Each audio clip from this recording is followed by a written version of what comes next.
that big boss less special. It ain't no game, but they saying welcome to the second level.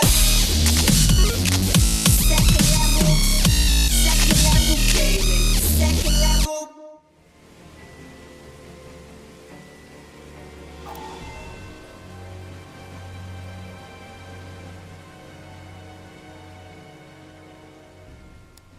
Way back at the introduction of PSVR, Sony blew the lid off the gaming world with the announcement of titles like Batman Arkham VR and Resident Evil 7.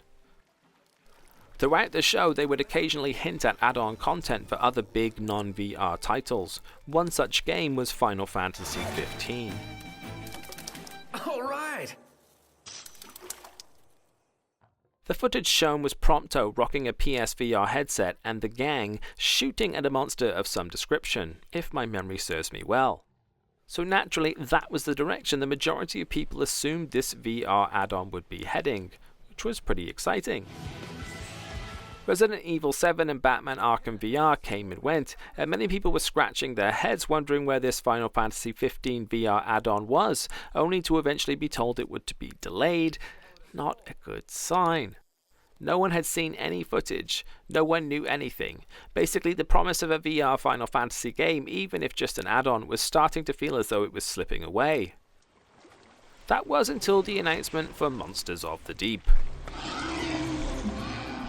Monsters of the Deep came completely out of left field. Suddenly this add-on was a full game to be purchased separately, which was good news. However, it looked nothing like the promise of the original teaser, which was potentially bad news. How you go from a shooting gallery style game to a fishing game, I'll never know, but then I don't work for Square Enix. So it's finally here, Final Fantasy 15 Monsters of the Deep, a virtual reality fishing sim set in the Final Fantasy 15 universe. The game no one asked for, but strangely looked quite compelling all the same.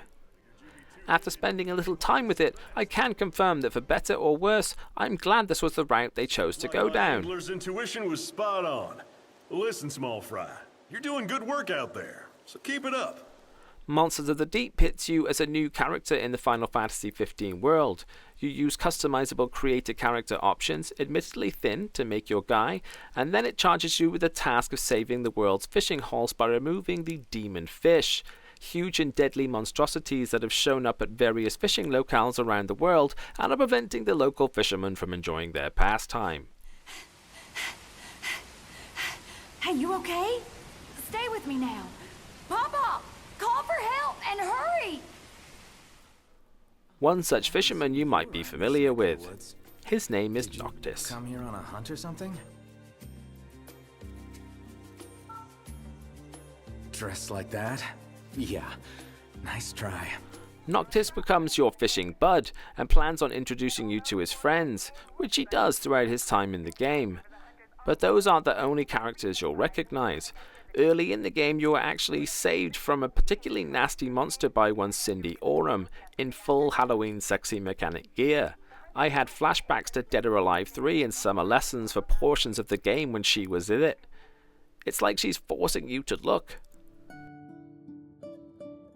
Oh, you fixin' to head out? Mighty fine timing. I just finished up, so she's ready and raring to go. Anyway, Cindy gets you and your vehicle mended and hands you a flyer of sorts for a wanted fish monster in a pool nearby. Thus begins your journey to save the world of big scary fish. The fishing mechanics themselves are fine, very simplistic. It didn't once feel like I was struggling to pull a fish in. It's almost like they don't even try to escape until they're too close to basically do anything about it. Check it out!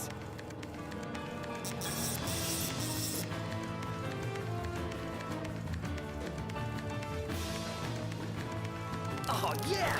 You're looking like a real champ right now.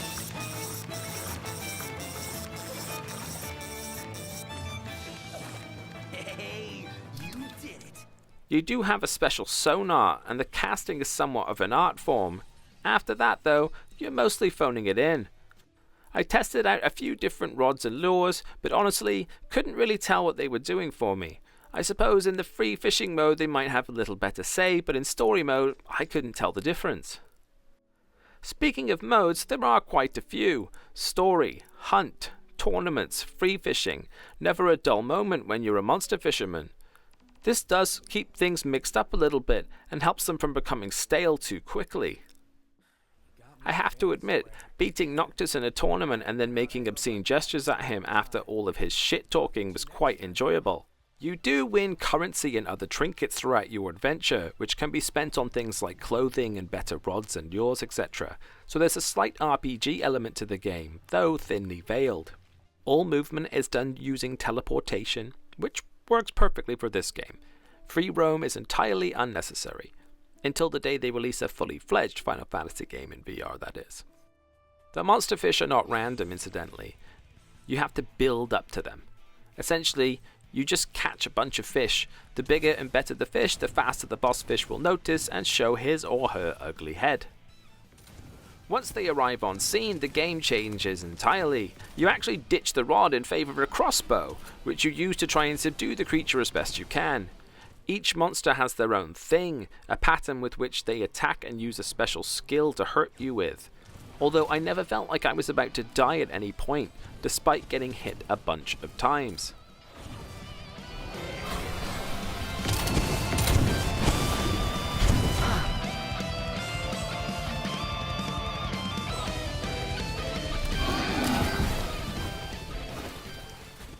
Once the fish is worn down, you switch to your rod and reel that sucker in.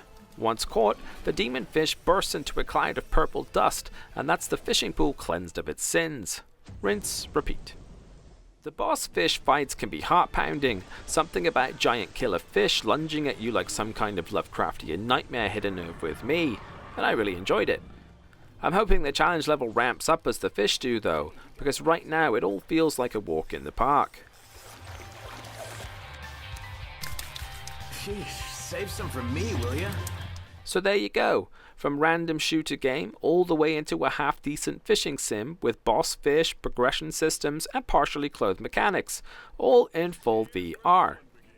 Honestly, I'm not mad about it.